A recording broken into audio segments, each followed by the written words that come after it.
ನಮಸ್ಕಾರ. ಅವನೊಬ್ಬ ಅರ್ಚಕ. ತನ್ನ ಆರಾಧ್ಯ ದೇವರಾಗಿರುವಂತಹ ಶಿವನ ಮೇಲೆ ಅಪಾರವಾದಂತಹ ಭಕ್ತಿ. ಪ್ರತಿದಿನ ಕೂಡ ಕಾಡಿನ ಆಚೆ ಇರುವಂತಹ ಶಿವನ ದೇವಾಲಯಕ್ಕೆ ಹೋಗಿ ಭಕ್ತಿಯಿಂದ ಪೂಜೆಯನ್ನು ಸಲ್ಲಿಸಿ ಬರ್ತಾ ಇದ್ದ. ಹೀಗೆ ಒಂದು ದಿನ ದೇವಾಲಯಕ್ಕೆ ಹೋಗ್ತಾ ಇರುವಂತಹ ಸಂದರ್ಭದಲ್ಲಿ ಎದುರಿನಿಂದ ಸಿಂಹ ಬರುತ್ತೆ. ಇವನಿಗೆ ಹೆದರಿಕೆಯಾಗಿ ಮರದ ಹಿಂದೆ ಅಡಗಿಕೊಳ್ತಾನೆ. ಸಿಂಹದ ಬಾಯಲ್ಲಿ ಮಾಂಸದ ತುಂಡಿತ್ತು. ಏನ್ ಮಾಡುತ್ತೆ ಅಂತ ಇವನು ನೋಡ್ತಾ ಇರುವಾಗ ಅಲ್ಲೇ ಸ್ವಲ್ಪ ದೂರದಲ್ಲಿ ಒಂದು ತೋಳ ತನ್ನ ಎರಡೂ ಕಾಲುಗಳನ್ನು ಮುರಿದುಕೊಂಡು ಅಲ್ಲೇ ಮಲ್ಕೊಂಡಿತ್ತು. ಈ ಸಿಂಹ ಆ ತೋಳದ ಎದುರು ಮಾಂಸವನ್ನ ಎಸೆದು ಹೊರಟು ಹೋಗ್ಬಿಡುತ್ತೆ. ಅವತ್ತಿನಿಂದ ಪ್ರತಿನಿತ್ಯವೂ ಕೂಡ ಇದೇ ಘಟನೆ ಮರುಕಳಿಸ್ತಾ ಇರುತ್ತೆ. ಇವನು ಒಂದು ಸ್ವಲ್ಪ ದಿನ ನೋಡಿ ನಂತರ ಮನಸ್ಸಿನಲ್ಲೇ ಬೇಸರಗೊಳ್ತಾನೆ.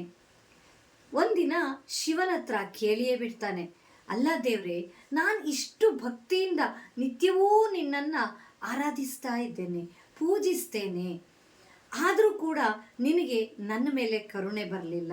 ನನಗೆ ಕುಳಿತು ತಿನ್ನುವಂತಹ ಭಾಗ್ಯವನ್ನು ನೀನು ಕರುಣಿಸಲಿಲ್ಲ. ಯಾರೂ ಕೂಡ ನನಗೆ ಸಹಾಯವನ್ನು ಮಾಡೋದಿಲ್ಲ.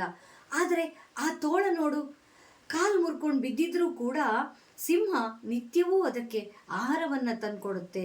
ನೀ ನನಗೆ ತುಂಬ ಮೋಸ ಮಾಡ್ತಾ ಇದ್ದೀಯಾ, ನನಗೆ ನಿನ್ನ ಮೇಲೆ ತುಂಬ ಬೇಸರ ಆಗಿದೆ ಅಂತ ಹೇಳ್ತಾನೆ. ಆಗ ಶಿವ ಪ್ರತ್ಯಕ್ಷನಾಗಿ ನಕ್ಕು ಹೇಳ್ತಾನೆ, ಅಯ್ಯ ಭಕ್ತ, ನೀನು ಯಾಕೆ ತೋಳವನ್ನ ಮಾರ್ಗದರ್ಶಕನಾಗಿ ತಗೊಳ್ತೀಯ?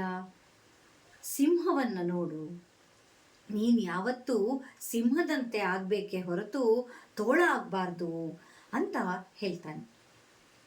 ಆಗ ಅವನಿಗೆ ತನ್ನ ತಪ್ಪಿನ ಅರಿವಾಗಿ ದೇವರ ಹತ್ರ ಕ್ಷಮೆಯನ್ನ ಕೇಳ್ತಾನೆ. ಶಿವ ಹರಸಿ ಹೊರಟು ಹೋಗ್ತಾನೆ.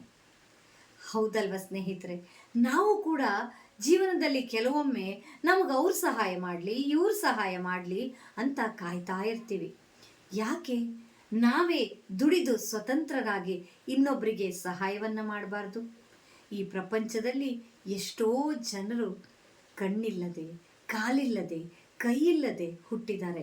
ಆದರೂ ಕೂಡ ಅವರು ಸ್ವಾವಲಂಬಿಗಳಾಗಿ ಬದುಕ್ತಾ ಇದ್ದಾರೆ.